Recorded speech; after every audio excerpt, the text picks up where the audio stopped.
Kina mama hoye. Ile billboard ni safi sana. Mheshimiwa Senator Sifuna, asante. Chairman wa soko, asante sana kwa makaribisho yako pamoja na members wako wote. Tumetembea nikaona saluni kweli hapa ni nyingi. Lakini sikuonyesha ile ya massage room. Hiyo mlipicha hiyo. Mliona watu wamechoka sana, wanaanza kukata kona. Kwa hivyo ni kuonyesha nyinyi ni wajenga ushuru. Mnadhibiti ushuru ambao hao walioko mamlakani kila kuchao kazi yao ni kuharibu na kudhulumu na kuhujumu uchumi wetu. Nyinyi mko mstari wa mbele, tumekula, tumeona kweli hapa ni mahali pazuri. Na ni vizuri pia tuwe tunashukuru viongozi ambao walijaribu. Mimi niliona Uhuru Kenyatta amekuja hapa mara nyingi, si ni kweli? Na kwa sababu alikuwa kwa mamlaka akajaribu pia kutengeneza. Si kuja tu kula nyama peke yake. Nimeangalia miundo msingi, infrastructure yenyewe, nikaona mfereji inapita mahali, ni mahali pasafi, watu wakaanjua hawezi kuja kusema funga hii saloon. Ni smart. Ile mahali chairman amenelezea ni bore, pia mko na bore ya maji yenu. Na tumesikia senator, what they need is power surge, itengenezwe. Yaani wakati wanaendelea na kinyozi, alafu stima inapotea, customer anatoka hapa amekasirika. Ama pengine anatoka amenyolewa nusu. Hiyo power surge, tuangalie in these days of clean energy. Senator, tujaribu njia ya kuhakikisha tunasaidiana na chairman na timu yake ya wawekezaji. These are investors in this economy. Kwa hivyo mjipigie makofi. Yale mengine ni kuleta tu salamu za baba. Mnazipokea? Kwanza atarudi I think this Friday. Akirudi anaelekea Wajia. Huyo ni mtu anaenda hiyo ama ni mtu wako nyumbani? Yaani akija aendi ati Addis Ababa, akirudi anaenda Wajia. Nikitoka hapo Zia anaenda Homa Bay. Huyo ni mtu wa kusema ameenda. Hata akienda hapa Addis ni nyumbani. Na yeye atapata kazi ngumu na tena kazi kubwa. Tumshangilie na tumuombea apate hiyo kazi. Wangapi namuombea baba apate hiyo kazi? Na sisi kutokana na network yetu kidogo tutasaidia ilivyo. Ni maraisi hivyo, badala ya kuwa rais mmoja hapa, marais 54 ndiye atakuwa anafanya kazi nao. Tayari ako na uzoefu, amekuwa champion wa infrastructure. He was the African High Representative. Yaani yule mtu ako juu sana kwa mambo ya viundo ya msingi, infrastructure. Kwa hivyo yeye ni kama kuendelea na kazi. Na kwa sababu mimi naona watu wakiongea juu ya ifikapo 2027, ifikapo hiyo 27 jambeni iko mbali sana. Nyinyi mnasikia kama mimi? There are things that must be done hata kabla ya kufikiria 2027.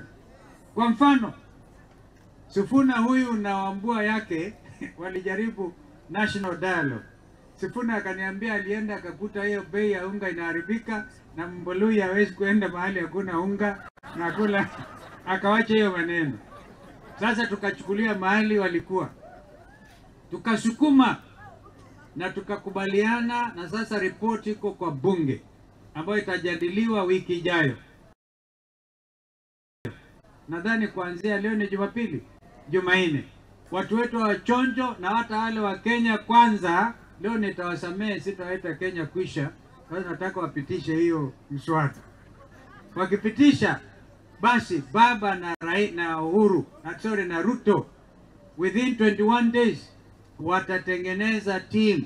Kila mtu awe na timu yake ya auditors ya kupekua na mambo gani yalifanyika 2022. Kwa hivyo acheni kuongea 2027. First of all, you have to bring closure. Yaani tukamilishe mazungumzo juu ya vipi mambo yalienda vibaya. Kuna mambo mengi ambayo yalienda vibaya. Na hiyo mambo bila kurekebisha hayo, hakuna maana kuongea juu ya 2027. Kwa sababu nikawa sakata endelea tu na kujaribu yale. Kwa hivyo lazima tuyakomeshe. Wangapi wanasema tuyakomeshe hayo mabaya? Na pia wakipitisha report kutakuwa na IBC. Si Chebukati alienda akiendanga. Ametoka ameenda na watu yake. Hakuna IBC na lazima hiyo IBC pia iwepo.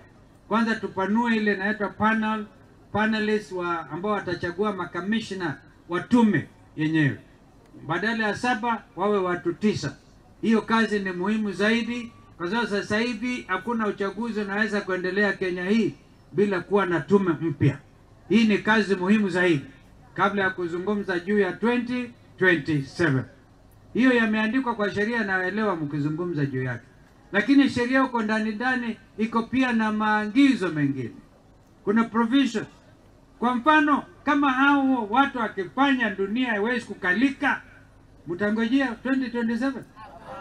Kuna kitu inaitwa impeachment. Hiyo ni sheria.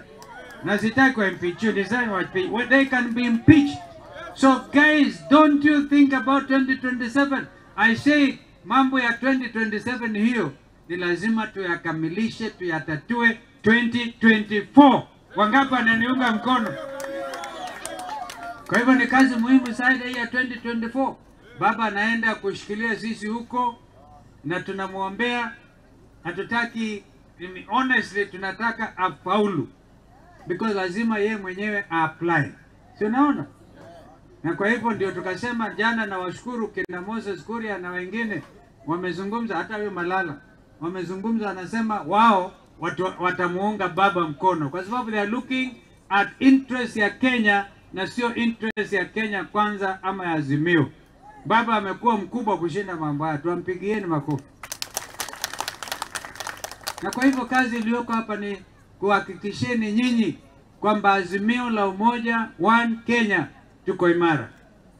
Siku ya pili baada ya baba kusema anataka kazi hii, tulikutana na wenzangu na nitawataja majina yao ambao tulikubaliana lazima Azimio la Umoja tukae ngumu na kutetea haki za wananchi wa Kenya.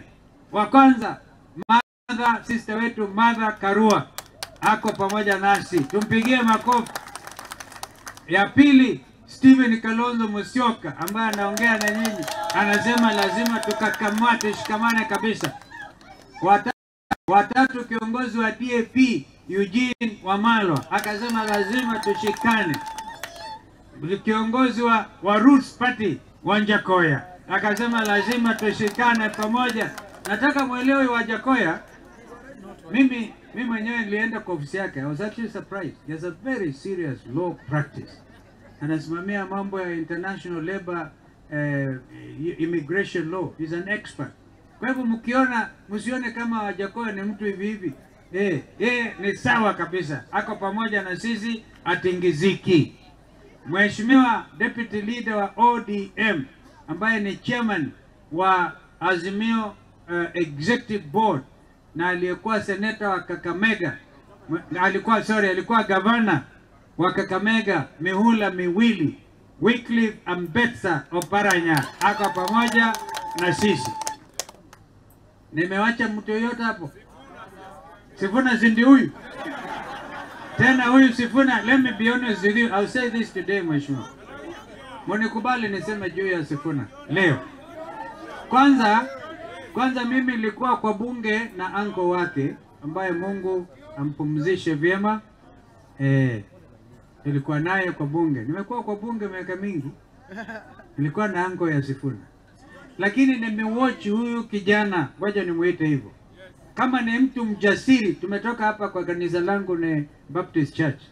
Na kwaya pale naimba wimbo ule wa yule kijana Israel Mbonyi. Nina siri. Niko na